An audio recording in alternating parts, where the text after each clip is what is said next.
I'm always going to be an advocate of astrology should make you feel expansive and limitless, not boxed in a sense where, oh, I can only date this sign. Oh, you're that. I don't like that. Or this or what. And not to say everyone's had their own journey with certain signs that make them steer away, which is understandable. But at the end of the day, you're going to be attracted to who you're going to be attracted to.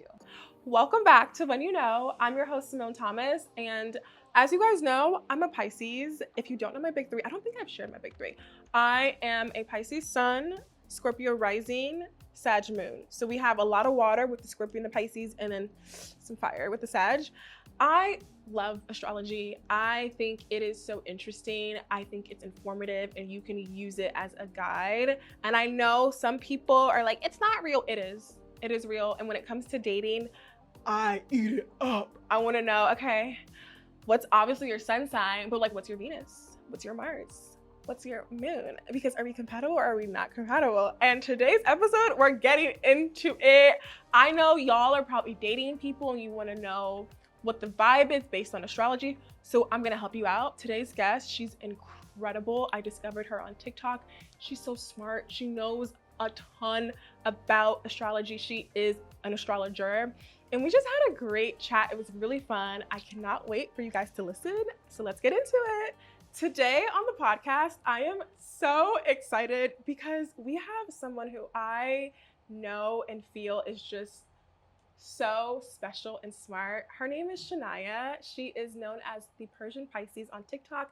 She's an astrologer, an actor, and I first discovered her content on TikTok and I was just like, one, she's a Pisces, love her immediately, but two, she explains astrology in a way that's so easy to digest. I was favoriting all these things. I'm like, I'm gonna have to go back, and today she's here. We're gonna get into all the things. Please welcome Shania. How are you? I'm so well. Thank you for having me. I'm so excited to be here and talk all things astrology. So thank you. Of course. I am so happy to have you here. Your energy is infectious. Like we get on like a house on fire. It's the Pisces energy. It's the Pisces. Yes. It's the Pisces. The feeling is so mutual. Oh, thank you. We're also almost birthday twins. My birthday is February 23rd. 24th. Yep. 1 day apart. 1 day apart. When I found that out, I was like, oh, this is also why we are a match made in heaven. Furthermore, besides being Pisces, birthday twins almost. Totally, because everyone's always a March Pisces, and I rarely ever meet a February Pisces. So one day apart is perfect. Yes. I always say that whenever I meet a Pisces, and I'm like, oh, when's your birthday? And they're like, oh, March 7th. And I'm like, okay. It's always March 7th. Wait, I actually never read that. March 7th. That's hilarious. There's so many, I guess because February is such a short month. Yeah. So more people are born in that like first half of March, but I love a fellow February Pisces. We get each other, and I cannot wait to get into all things astrology.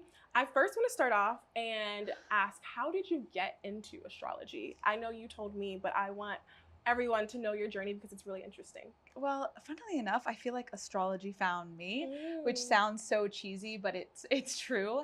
Well, astrology has always been in my periphery growing up. I remember my mom had these two Linda Goodman astrology books. They were like love books. And I always remember looking at them whenever I had a crush. I was like, does my sign, is it compatible with this guy I have a crush on? And even if it wasn't, I would like see in between the lines. I was like, no, it's compatible. Like it works. But it was always in my periphery, and I always felt drawn to it. But it wasn't until around, I think it was 2018 that I think I was watching. I honestly, it feels like a blur because it just like sucked me in. Wow. And I must have come across a YouTube video or someone mentioned birth chart, and I was like, birth chart, wait, there's more than just your sun sign. And then next thing I know, I'm searching online, and then I put in my birth info and all the things, and bam, like I remember I saw my birth chart, and it was I don't even have words to express that moment. It was a aha moment, like a moment I actually think changed the trajectory of my life. Wow. Which sounds so dramatic, but I truly, like, it was, especially at that time in my life too, this chart, it felt as if it saw me, even when I felt like I lost myself a little bit in my life. And also, you know, I mean, of course we always have our dynamics with our family growing up, but it felt like this chart and this thing was able to see me in a way I've never been seen. And especially me, like I am a Pisces, I have a Gemini moon. There's so many different sides of me. And Pisces, like we are the last sign of the zodiac. We are the unconscious. We are everything underneath the surface. So I'm similar to Scorpio, but I digress. But there's so much depth to us. So then finding my birth chart, it was just such a magical moment. And two, like I love all things fantasy, imagination, whimsical. That's very much like my inner child. So it felt like when I found my birth chart, it was like magic on earth. Wow. Like, how does this thing know me? And it almost like opened up my world in a way that was so palpable and magical and whimsical. And especially a kid like me who loved all the stories about princesses and everything, and of course, all things whimsical. So it felt like there was a way to experience this magic in a tangible way on earth. And then that obviously like opened up my world to all this magic and possibility that I didn't have access to before. So then it almost felt like a remembering of sorts, where it just started to click into space and I just understood it and it made sense. And it's how I was able to then now like read energy. It's like it's how I see it in my brain. It's like it lights up like a map and I just see people's charts, and that's literally how I interact with people. So it actually opened up my vessel in a way that became super intuitive and super connected to whatever was speaking through me and this wisdom that was speaking through me. So that was a lot, but yes, it was a turning point in my life for sure. I feel like you had that light bulb moment. And I think it's beautiful when you say astrology found you. How poetic and romantic. Very Pisces. Very Pisces. Yeah. Oh my gosh. So you discover your birth chart and you're like, this explains everything. I understand it. So I want to know, what is your big three? Okay. Well, obviously Pisces, Sun, Gemini moon, but rising. Taurus rising. Okay. There you go. We're a perfect match. Yes. Yeah.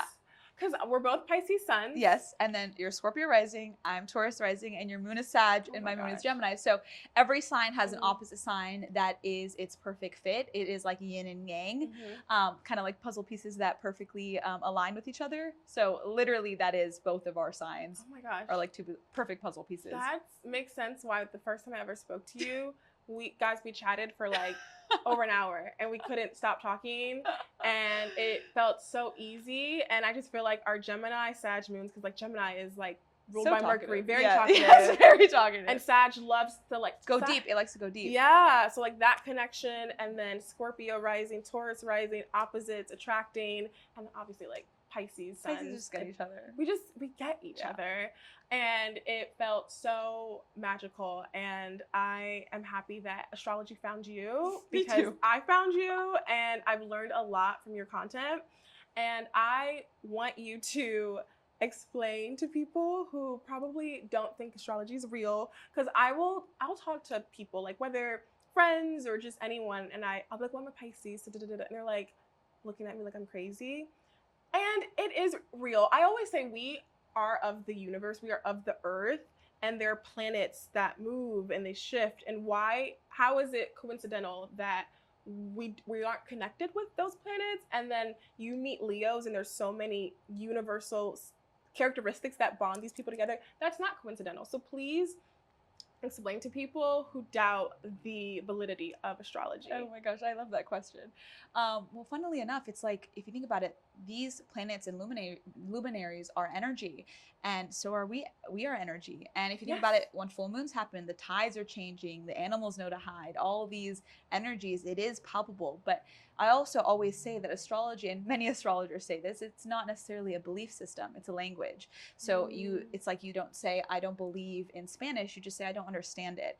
And also there is a lot of misinformation out there, or just information that leaves the person feeling limited and pigeonholed or boxed in. And that's the thing. Nobody wants to, that's the thing. Every human being is unique in their own way. And that's the thing. Nobody wants to feel like they are essentially the same as another person in a way that takes away their uniqueness. And that's why sometimes are certain signs, we don't associate ourselves with those signs, but that's because we have a whole entire chart Yeah. with a bunch of different planets and a bunch of different signs and a bunch of different aspects and a bunch of different houses that really create our unique imprint. And not many people know about their birth charts or the depth of understanding their birth chart, which kind of creates this disconnect from them associating themselves with their sign or their astrology. And also sometimes like people don't want to challenge their belief systems because their belief system is quite literally the foundation that is holding them, which is understandable. Sometimes people just don't want to and they don't want to feel open to it. And that's totally okay. That is totally okay. But my reminder to those skeptics out there is that there is so much to your chart, and your chart is constantly reflecting you back to you and is alive with you. And this is something that I always say is because we embody different energies of our chart at different times in our life. And again, all these signs and all these planets and all these placements are different energies. And there's such a wide range that these energies actually encapsulate. So yeah, maybe Leo, the stereotype is like, oh, they're selfish or they're conceited or whatever it is.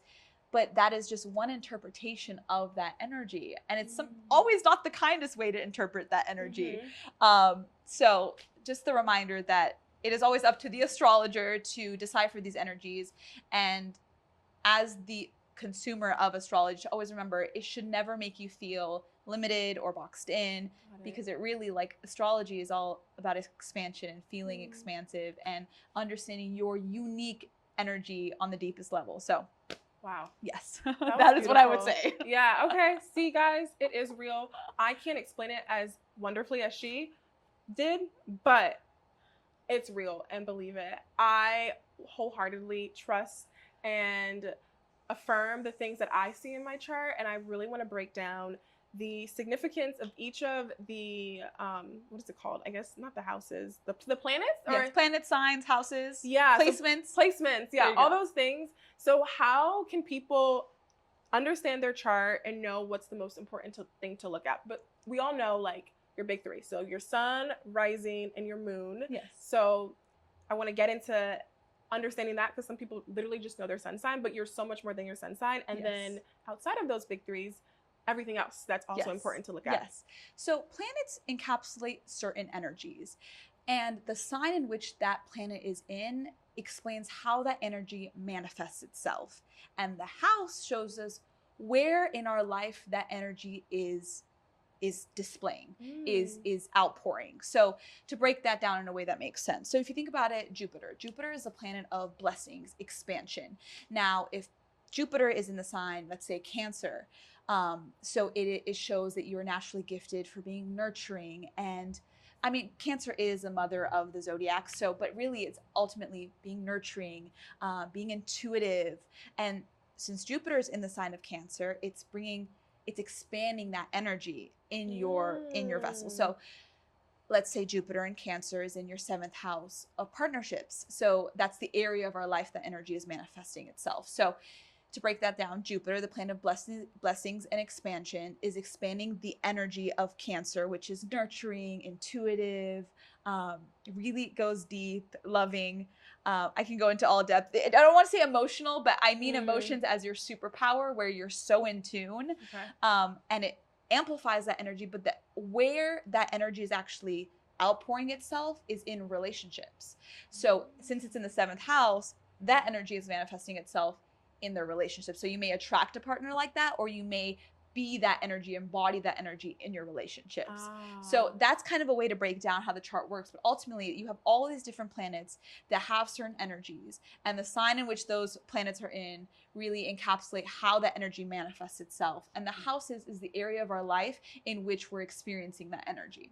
Wow. So there are 3 layers, essentially. Yes. The planet, the sign, and then the house. And then you go a little deeper, and there's aspects. So it's kind of, how are these planets and these placements talking to each other? And that's when, like, the astrologer comes in. That's when I understand, like, try to get people to understand it's not only just these placements, it's how these placements are talking to each other that adds a whole nother layer to our unique energy. And kind of encapsulates the energies that we experience throughout our life and will experience for the rest of our life in different ways. Wow. Yeah. It's complex. It is very complex. Yeah. It is and very complex. Once things like eclipses and retrogrades and all those things come into play, it really complicates it even more. Yes. But that's why we have you here to break it down. Yes. So the first thing I want to like dive into when it comes to dating and relationships, because that's a big topic when people start dating someone, is like, what's your sign? Are you guys compatible? What signs would you say generally are the most compatible with each other? Okay, great question. So I just want to give the caveat to, no matter who you're attracted to or you feel this pull or attraction towards, always trust that, because there's always a divine karma, if you will. And karma, I don't mean that as like where you're going to be punished, but like this fated experience, whether that person is a lesson or here to help you or here to help you grow. Always trust that, regardless of the astrology, because even in charts that aren't on paper compatible, there's still things as an astrologer or placements as an astrologer I see that show growth points or points of karma or points of past lives or all the things. So even if your relationship doesn't fall under these compatibilities, just trust that there's always a higher power or meaning to the relationship. So just wanted to give that disclaimer. Okay. But yes, so with our signs, you always look to the opposite sign to see what energy perfectly brings your energy into balance. And you always look to your rising sign. You can also look at your sun too. You'll see a little bit balanced there. But really, let's say if you're a Pisces rising, your opposite sign would be a Virgo rising or Virgo energy. And as a Pisces, for example, Pisces are always in the realm of fantasy, in their mind, other ethers, or in their internal world, and sometimes can even get lost in themselves because there is such a depth that they're constantly swimming in, that the perfect balance to that would be that Virgo energy, which is an earth sign that's grounded in this reality, present, who I always say is like an anchor that brings you to shore. So that's how the opposite signs to each sign kind of helps bring each other into balance. So in a sense, there's a realm of compatibility there. So Aries, the opposite sign of Aries is Libra, Taurus is Scorpio, Gemini is Sag, Cancer is Capricorn, Leo is Aquarius, Virgo is Pisces, Libra is again Aries, and then so on and so forth. I did all the signs, but all those signs are pairs to each other. So really the first place I always say is look to the opposite sign to your rising sign. That shows a lot of what energy is bringing you into balance and kind of what signs you're attracted to. And sometimes you'll notice your rising sign, you'll be attracted to that sun, or even if it's not their sun sign, you'll be attracted to their rising. And if it's not their rising, you might be attracted, that's maybe their moon sign. So always look to that entire person's chart to see, do they have that Virgo energy and all the things if you are a Pisces rising. And then the next thing, of course, your sun, the opposite to your sun sign. But one place when I see so much in relationship charts is when someone's moon sign in the relationship is the other person's sun or rising. That shows like an immediate connection and affinity for that person, because your moon sign is kind of like your internal world and your feelings, and that usually denotes having feelings for that person. And our rising sign is the energy that the person picks up on, other than our sun. Our sun is innately the energy we embody, but our rising is also the energy that we give off to the world. And we learn to grow into our rising sign and really embody that. But that is really another placement that I show compatibility, as well as Venus sign. So I always see, and Mars. So Mars also plays a role in the attraction piece of relationships, as not only Venus. So I always see those planets are kind of communicating with the other person's planets as well. So always look to Venus and Mars. I always see moon into play, but really our rising and our sun and the opposite to those signs are the main points of compatibility in the chart. Things to look out for. Okay. Yes. And so when it comes to like Venus and Mars, Venus is the planet of love, partnerships. Yes. And then what we value system, and then Mars is like sex, aggression. Well, it's a right? planet of action. And there's a layer of attraction to that, because it's like that physical, primal, masculine way of attraction. And again, we all have feminine and masculine energies within us, regardless of our gender. But yeah. And the feminine signs tend to be the water signs, right? And then the earth signs? Or does it change? Funnily enough, I have my own interpretations of them. Okay. Like, for example, if I think about opposite signs, I think of Pisces and Virgo. I would think as Pisces as the feminine in that counterpart, because if you think about the earth of that, the earth is illogical, is the one that is, and also earths are about material possessions, earthly stuff, money, abundance, work, providing. Yes, providing. And water signs are all about our intuition. Yes. So actually, because all the water signs are opposite to earth signs. So in a way, I actually think of the earth signs more as masculine, that provide that kind of grounding. If you think about Cancer and Capricorn, Cancer is the maternal instinct, and Capricorn is kind of like the paternal instinct. It also rules our career, and it's really like that breadwinner of the household, and the Cancer is the nurturer of the household. Not to say that each sign can't do the other, because actually it's on the same axis. And really in our life, we're learning to find the balance between not only our sign, but the opposite sign. We're constantly oscillating between that axis of our sign and our opposite sign, regardless if we don't have that other sign in our chart, because the other sign is actually the sign that helps us come into balance. For example, us as being Pisces, Pisces were always, and Pisces at the end of the day is two fish swimming in opposite directions, one in this reality and one in fantasy. So we're learning to swim in the two, but Pisces very much likes to be in the fantasy realm rather than the physical one. And I don't want to stereotype, but that's generally how. It's very much so me. My parents literally call me a daydreamer, and my dad calls me fantasy girl. Actually. Exactly. Oh, I love it so much. And he knows nothing about astrology like that, so it's quite funny. See? There you go. Yeah. And the way we come into balance, actually tapping into our opposite sign and coming back into this reality, being grounded in our body. Virgo is the sign of our health and our body, and Taurus also represents the body as well. And Capricorn, I mean, that's again, earth signs are all about this reality, the senses, our body, and all the things. So yes, those are all the compatibilities. Gosh, I love this. I can talk about it all day. I'm soaking it up. Okay, so when it comes to like you being attracted to the opposite of your rising sign, which for me would be Taurus. Yes. And then like my Mars is in Leo, which is funny because I always say that I attract Geminis and Leos. Like in the past like 2 years, every person that I've dated has either been a Gemini back to back or a Leo. And it's so funny because my Mars is in Leo. The Gemini part, I don't know. You're a Sag moon. Oh, so the opposite. Yes. So opposite, again, you know the saying, opposites attract. So, and again, our moon sign, so not only is the moon the same as the rising or the sun, it can also be the opposite. So again, that's where the opposite piece comes into play, where it's like two puzzle pieces. Well, I will tell you, I don't know if Geminis are for me because they have ruined my life. Okay. Like, I have a lot to say about that. Okay, so Gemini, and I do not mean in any way to be sexist when I say this. I do genuinely believe that women are more mature than men. And with every sign, there's higher expression and lower expression. And we at any moment are able to tap into the higher expression of that sign, no matter what it is. But we also have the ability to tap into its lower expressions as well. So Gemini is, it's a sign of the twins. It can be 1 foot in, 1 foot out. It can be very flaky, unsure. It's an air sign. It's not really good at being decisive in this reality. It can struggle with indecisiveness, and the lower expression being bored, needing stimulation, needing something to excite itself. And it's like catering to all the different sides of itself rather than being grounded in a way that actually feels good for someone who's in a relationship with that energy. But see, it's beautiful as when women embody Gemini energy because there's such a versatility in it. And granted, I have a Gemini moon and I am a feminine. I mean, well, I have feminine and masculine, but I am a woman.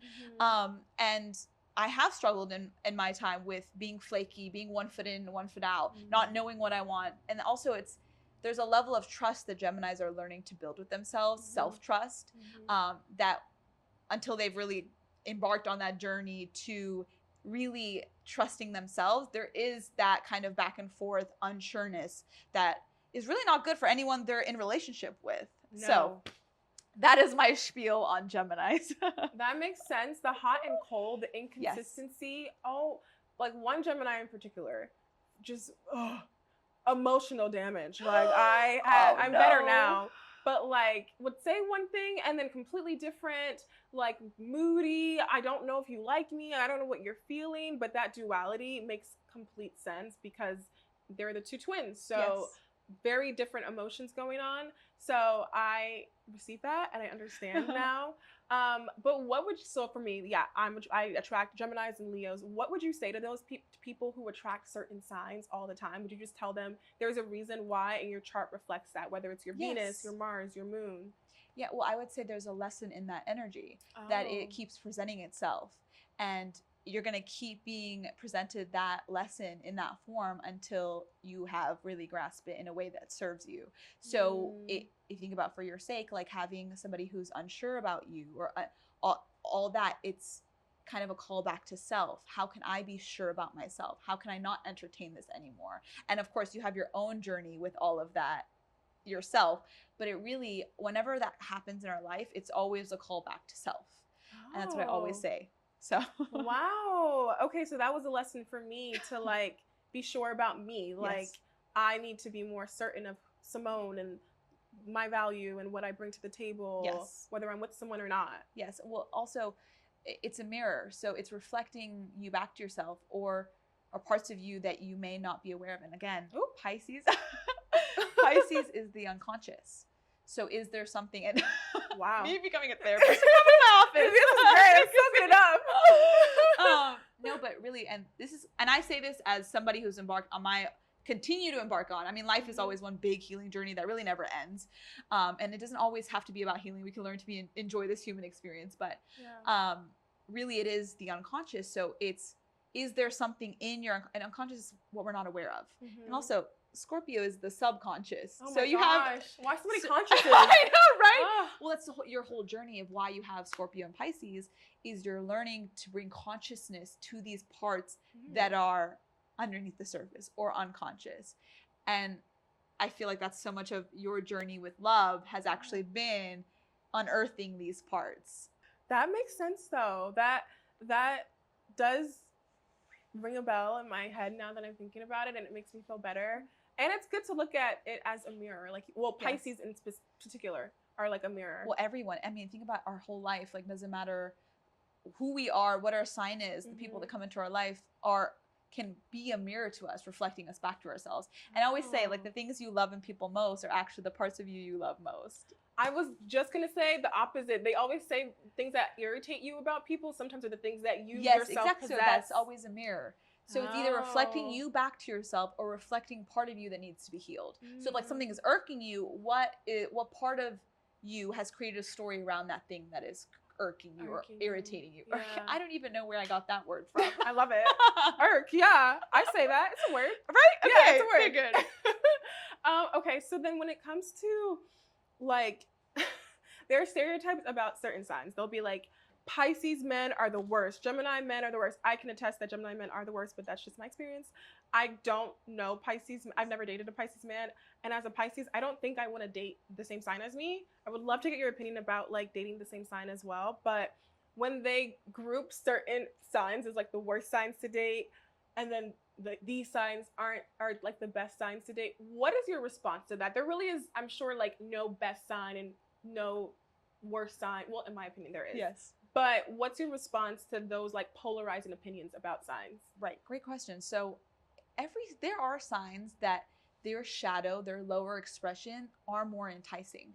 And when we don't have a strong sense of self or know how to embody the higher expression of those signs, we are more susceptible to falling victim to the shadow of that sign. And I love that you said both those signs, Gemini and Pisces. Mutable. That's the thing. Exactly. You said it. Yeah. They're mutable. And it covers such a wide range of how those energies can manifest itself, but really the shadow too. And again, Pisces, if you think about it, that shadow can be more enticing for them where they're not actually in this reality. They can be duplicitous. And again, both these signs are not only mutable, but Pisces is two fish and Gemini are the twins. So it's this duplicitous energy that can be really toxic when it's not being expressed in its highest expression. So I'm glad that those are the signs that you brought up, but really there are some signs that are, the shadow can be definitely more enticing. That I just realized, yes, both Pisces and Geminis, they have two of their symbols or whatever the proper word is. Yes. And it makes sense why both signs are, I feel like Pisces tend to be very indecisive, that they're like kind of like dibbling and dabbling between the two and never really sure. Yeah, okay. I just had like a light bulb moment. So for like compatibility, look to your rising, look to your Venus, or opposite of your rising, Moon, Venus, Mars. Overall, you wouldn't just say like all earth signs should date each other, all water signs should date each other. It's a lot more complex based on the chart. Definitely. I mean, Okay. of course, if you think about it, like with all earth signs and signs of the same element, that's kind of like kin. You'll notice like a lot of friends or friendships, like they gravitate towards more people who are their same element because they get each other. Yeah. But really, in the sense of relationships, I always, and that's not to say that two earth signs can't, they don't feel this sense of kin with one another and then they date. Of course, that's a big thing that I see as well. But really, I do see a lot of opposites, like finding the way both parties bring each other into balance.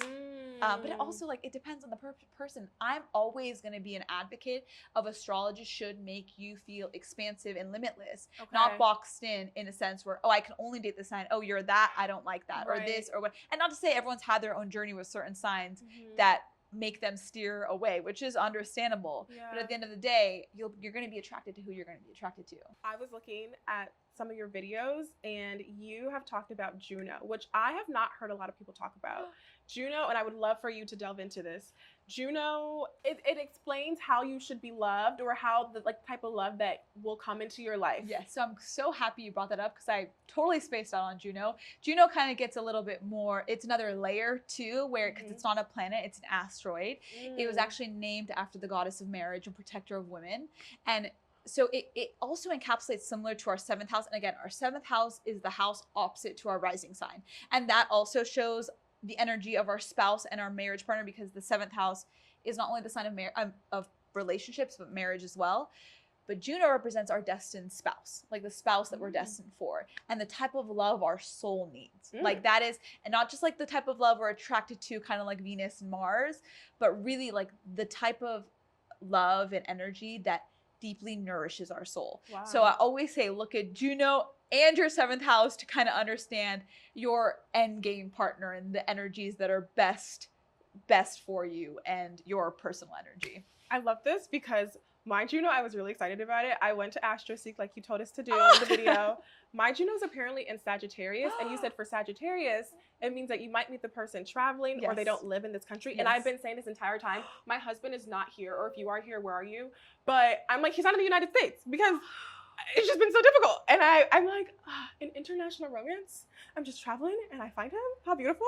This is me just like chatting ridiculous mess. But. So again, to the saying that we are a mirror to one another, because my Juno's in Sagittarius, and literally why I feel so called to a certain area of my life right now. I'm traveling back and forth from this country. You went to London. Yes. So I'm feeling so called to that area because, as crazy as it sounds, I feel like my husband is there. So, and that's also shows that is Juno being in Sag can show that your partner can be met from in another country or a different culture than you and all the things. But you see how that part of you've always sensed that. So there's also a knowingness, especially with astrology. It kind of confirms things you've already known, which is so magical. I felt so like affirmed and not crazy, because sometimes as a Pisces, I'm just saying whatever pops up in my head, whatever my current fantasy is. But I was just like, okay, that wasn't a crazy thought. And I do love to travel. I love to learn. I love different cultures. So it would be beautiful to find my person doing the things that I love. They always say, go do the things that you like, and you may find someone who also shares that same interest. Oh, yay. Okay. So Juno, look at your Juno, guys, see where that's at, and that will tell you the kind of love that you are destined for. And then your Venus explains what you're attracted to, what you value. And it's not only just in the sense of love. Like, how do you value, like, for example, I have Venus in Aries. I am very impatient when it comes to all Venusian things. And like, whether that's buying stuff or money, or not only just dating or falling in love. Like, it's all things that Venus rules. So it's not just love, but yes, all Venusian stuff. And then for people who are the same sign, and like you said, go date who you love, and don't use astrology to limit that journey. But same signs dating each other, that could work, right?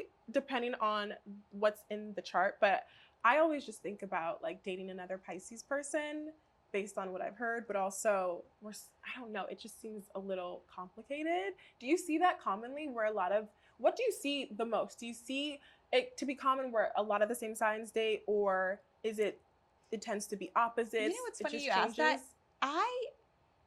That's not to say that there aren't a lot of signs who date each other's signs, but in my experience, when I've done synastry readings, which are readings of 2 charts, I rarely ever see the same sign together. So actually you saying that is so illuminating to that. Yeah. But in a way, I do also sometimes see like if some person's sun sign may be the same as the other's rising. I see that actually a lot in friendships too. Okay. Where, for example, my best friend is, actually she's a Pisces moon, but I have another best friend who is a Pisces rising and I'm a Pisces sun. So there is a little bit of that happening there. Okay. Or relationships happened where I dated a Taurus and I was a Taurus rising. So there's a little bit of that, but very rarely I actually see the same sun sign. Yeah. Which is funny. Yeah, maybe it's just not as magical or compatible as the other everything else. And as it relates to synastry charts. Yes. Can you please explain what a synastry chart is and how it's helpful for you to see how you and your partner work well together? Yes, it's one of my favorite services that I offer and readings that I do, because it's quite literally the first thing. When I found out about astrology, it's the first thing I did with me and everyone in my family. Really? So synastry is not just for relationships. Okay. It's also just anyone in your life, any relationship. It's how 2 charts interact and talk to each other.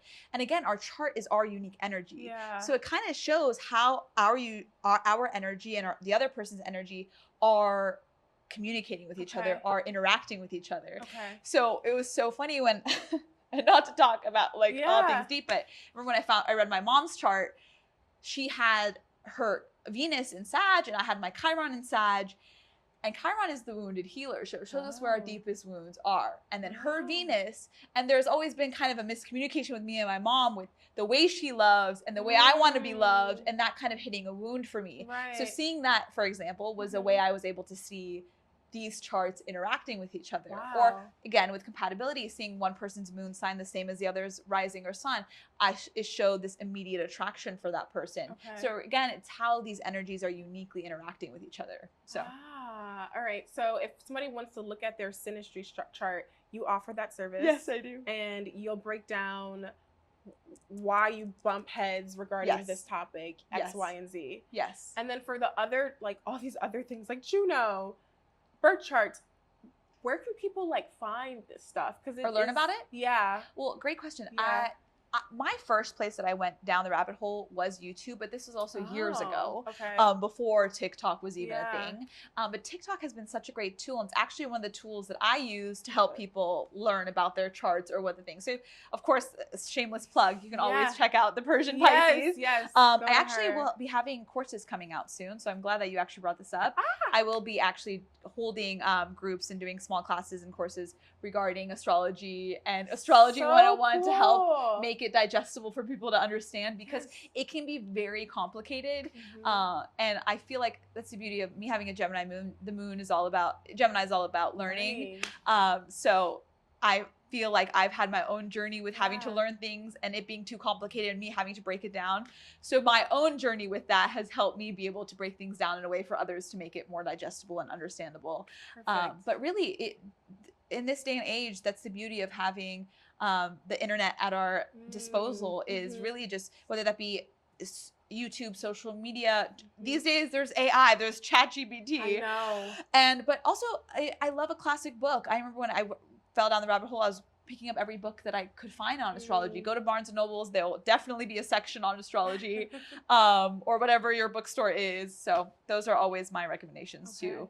And you'll find there is a sense of a rabbit hole, you falling down a rabbit hole with astrology, which is great. Yeah, when I stumble upon your videos and go to your page, I'll just my intention is to look at that one video for part 2, because all my things tend to be at the latter half of the zodiac sign or system. Yes. But then I see these other videos you have and I'm like, okay, wait, Juno. Yes.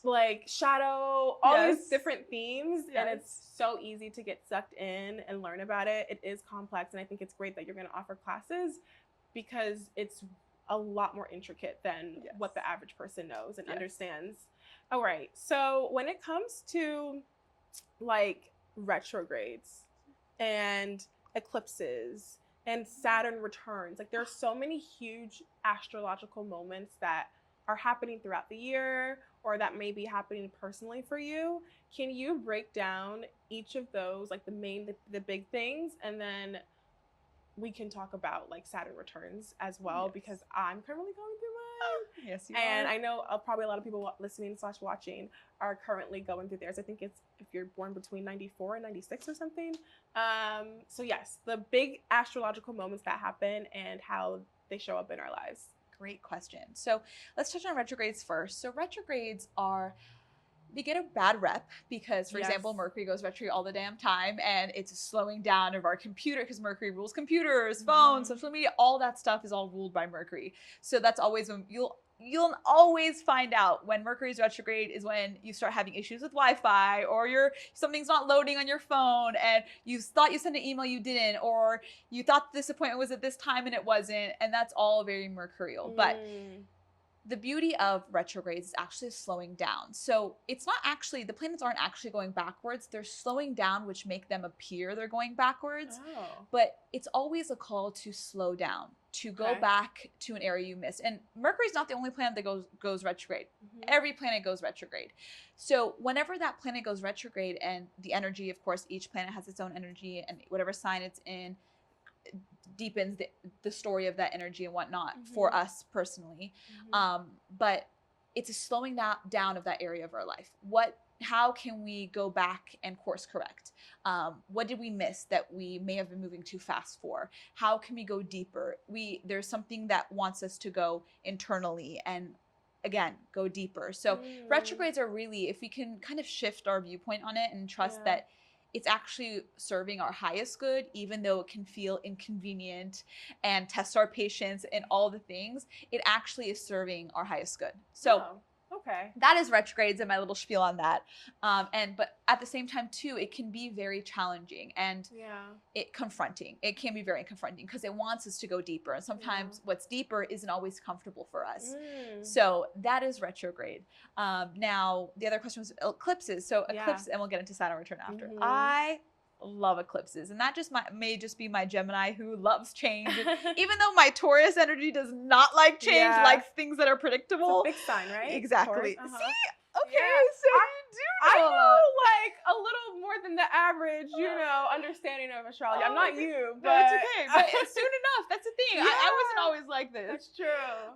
But eclipses are really powerful times and it's really potent energy where things can come into your life and things can leave your life. And it's very fated times because the eclipses usually are happening on the sign of the nodes. So the nodes are the north and south nodes. So the south node represents the energy we're moving away from, and the north node is energies we're moving towards that we're trying to embody. And the nodes change signs every roughly year and a half, and the eclipses usually happen on these signs. They always happen on these signs, but sometimes I don't want to go into too much depth that confuses everybody. But eclipses are just really powerful times where whatever's meant for us comes into our life and whatever's not leaves. And that can be difficult for us because as humans, we like things to be familiar and feel familiar and predictable at times.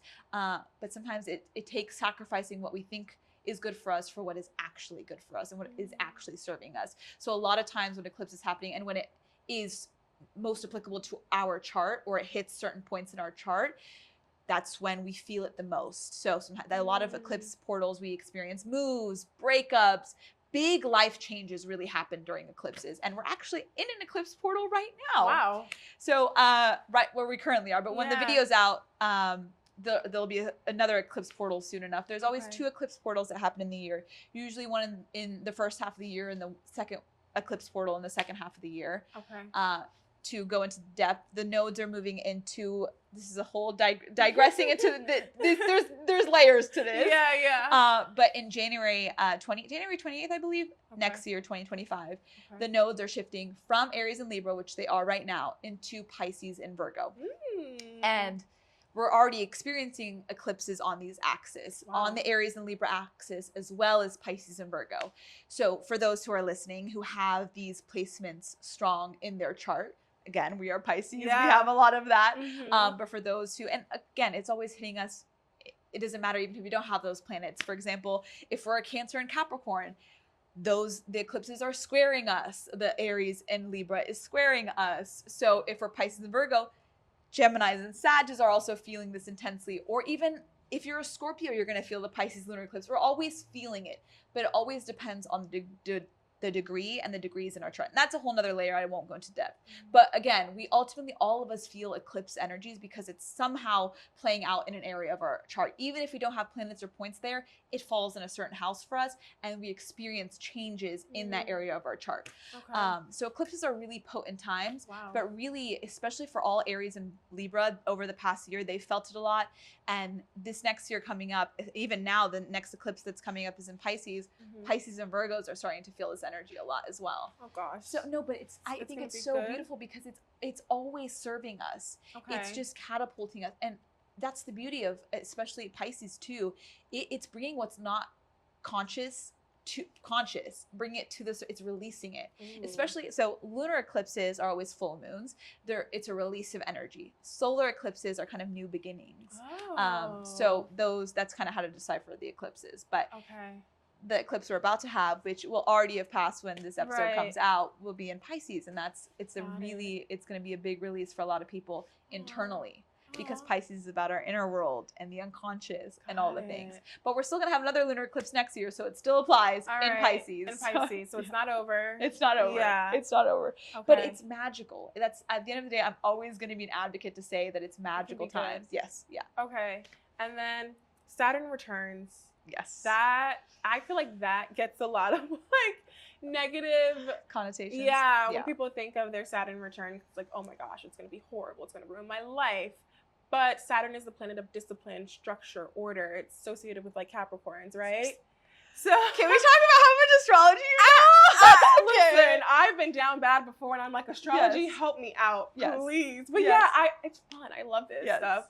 And so when Saturn comes around every, 29 and a half years, it's like roughly 27 to 30 years. Right. So, and that's when you're in your late 20s, entering into your 30s, and it's when Saturn reminds you of the things that you need to unlearn or undo. And throughout that time period, it's when you might feel challenges. Oh, you definitely will feel challenged. Yeah. So please elaborate on Saturn returns and how, even though it might feel hard, it can also be beautiful and the things you should get out of it. Yes. Well, it's always going to be beautiful. It's going to feel hard. And it also, let me just caveat that it always feels hard when we're gripping, when we're holding on tight to the past or what we think is good for us, or we're just trying to get our bearings. But really, Saturn is teaching you surrender.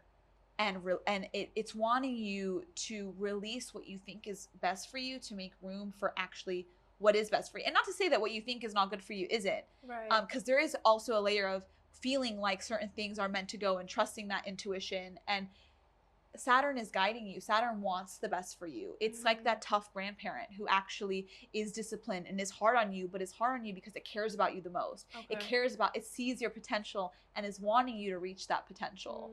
So that can feel super uncomfortable. And it's adulting. Saturn it's the period of our greatest adulting. And granted, we go through multiple Saturn returns in our life, granted, however long you live, but the first Saturn return is really the most palpable and visceral and really, I don't want to say it's always challenging. Of course, life has its bumps, and it definitely can feel so challenging. But the amount of bliss that comes on the other side of facing those challenges and moving through them, and that's the thing. Saturn's showing you what you're capable of. Okay. So you are having to, in a sense, go through the ringer. But it's so that the person that's born on the other side can be born in its greatest potential, in its fullest and highest expression. Yeah. So it is the most challenge, and also life altering. A lot of changes. It's similar to eclipses in a sense, except it's like 3 years of an eclipse. But it really is. It's fated. A lot of fated things happen in those 3 years that are adulting us, that are having us grow and evolve, and become all that we're meant to become. Essentially. It's beautiful when you describe it like that. See, that's exactly my purpose with astrology, is to not make anyone feel like they are doomed. We also chose our birth chart. As souls, we chose every placement, every aspect. it is all because we wanted to achieve those certain lessons or growth or learning. That is all what we intended to happen. So we chose our birth chart. And it's because there is a certain potential that we want to reach. And these are the energies that our soul wants to move through so that we can embody our highest expression. Oh my gosh, that was poetic. I can't help it. I'm a Pisces. Yeah. And my Mercury is in Pisces too. Aww. So Mercury, again, the planet of communication. Yeah. Oh wow. Yeah. That goes well with like the emotional Pisces energy. Yeah. So pretty and beautiful. For 2025, what are some exciting things in the sky? Great question. There are the placements and points that I always love to look to. Yeah. Are what is Saturn doing, what is Jupiter doing, and what are the nodes doing? And these are points that are digestible for everyone to understand. Saturn's still going through its last leg of Pisces next year. So for those who are going through their Saturn return in Pisces, they got next year, they're trekking the end of it. This 2025 is really the closing out of their Saturn return and kind of hallelujah. Yeah. Hallelujah. But then entering, I have my Saturn in Aries, so I'll be going through my Saturn return. You're next.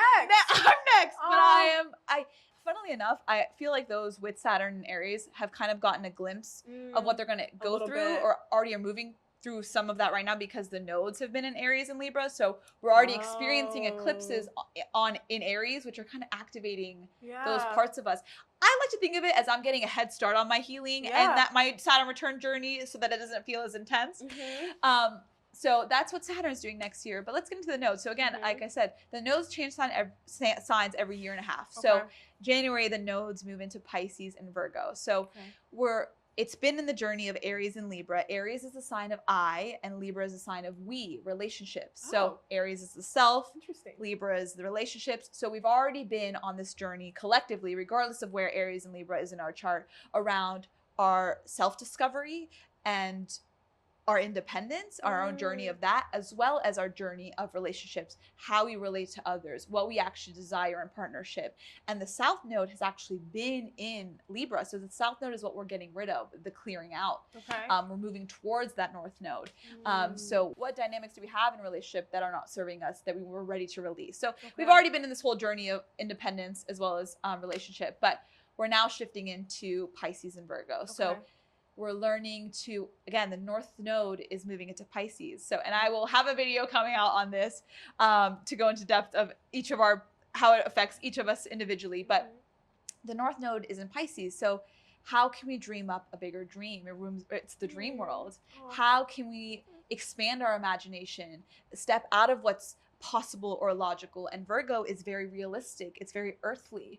And that's where the South Node is going to be. So how can we kind of embody that more Piscean energy in a way that serves us? Now, granted, we still want to bring all our dreams and all our ideas and all our visions to this reality. So that's how we tap into that Virgo energy is bringing all those ideas into this reality in a way that serves us. And how can we break through those tendencies of hypercriticism? That's Virgo in its shadow, self-critical, too logical. How can it see things in a lens that feels limited? So Pisces is also going to, the ancient ruler of Pisces is Jupiter. It's a modern ruler of Sag now. So it's all around breaking through those limited perceptions and what's possible. So we're kind of in an age of embodying more of these energies in a way that serves us all collectively.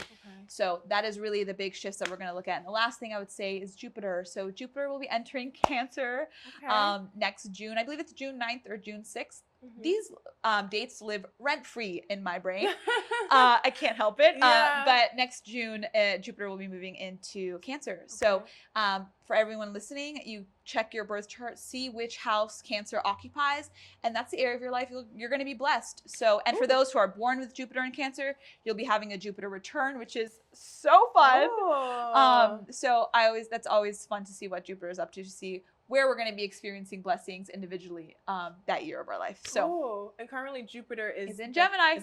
Yes. Then. Yes. Okay, so that area of someone's life is being fruitful. blessed and being expanded and blessed and all the things that Jupiter loves to bring into one's life. I love that. I'm gonna have to check where my Jupiter is in Gemini. But also collectively too, the themes of Gemini is communication, it's finding our voice, it's social media. So all of us collectively are kind of having our own journey with finding our voice, feeling like we can kind of be more connected and personable with people and all the things. So that's overarching the theme. And Cancer's the themes of home and family and lineage and intuition. So all those collectively are also being activated by Jupiter. Oh, that kind of makes sense with this podcast and like hosting it. Exactly. Giving like you a platform to speak your voice and me the same. I'm really excited for what's happening in the sky, and I love that Virgo and Pisces are about to make some good things happen. Yes. And I think we have great events to look forward to. Oh, me too. Oh, I could talk to you about this all day. We could. But for now, we will just close it here. I learned a lot. I'm going to look at my chart to see where my Cancer is, and I cannot wait for what's to come. Thank you so much for sharing all of your knowledge, and you will be coming out with classes soon, right? Courses will definitely be on the horizon, so keep an eye out for that. And then you offer also one-on-one services for people to like understand their birth chart, and you do TikTok live like mini readings as well. Yes, I do that to scale it so people who can't afford a 1 hour reading with me can get a little glimpse into their birth chart. That's amazing. So if you guys want to like ever do like a mini chart, go on TikTok, or if you want like a full one-on-one, it's just you and Shania, definitely look up her services on your website. Yes, the PersianPisces.com. You'll find everything there. And also when I come out with the courses, it'll all be on my website. Beautiful. Yes. And then people can keep up with you on your socials? Yes, yes. So I'm not actually active on Instagram. Okay. I feel like my audience is more on TikTok, and that's kind of where I feel most alive. Yeah. Instagram kind of makes me feel boxed in a little bit, but I'm sure eventually I will be more active on Instagram. But I will be having a YouTube channel coming out soon as well, so I can do more long form videos, because TikTok is very fast paced and it's short, which is great because sometimes you just want a quick hit. But sometimes, again, as you guys could tell in today's episode, astrology goes deep. So I will soon be having YouTube videos to kind of go deep with people for those who want to. I would love that, because it's great to have like a 1 minute, 30-second video, but like a nice full length opportunity to get everything is so much better. So I really can't wait for you to do that. Yes. Yay! Thank you so much, Shania. You're so welcome. You are absolutely lovely, and I learned a lot from you, and I really feel like everyone else did, and it's gonna be so great. And I'm excited for your journey, your classes, all the amazing education that you provide for everyone. So thank you so much, Simone. It was such a pleasure. Aw, yay! Likewise. Thank you guys so much for listening. I hope you enjoyed. Please go look at your birth chart. Go learn some things. Who are you compatible with? Check out if you and your boo are a thing or not, and then move on. But if so, if you are compatible, I love that for you. Thank you, thank you, thank you. Please like, rate, and review. We're available on all streaming platforms. You can keep up with us on socials at When You Know Pod, and watch us on YouTube, powered by Babs Productions. See you later. Bye.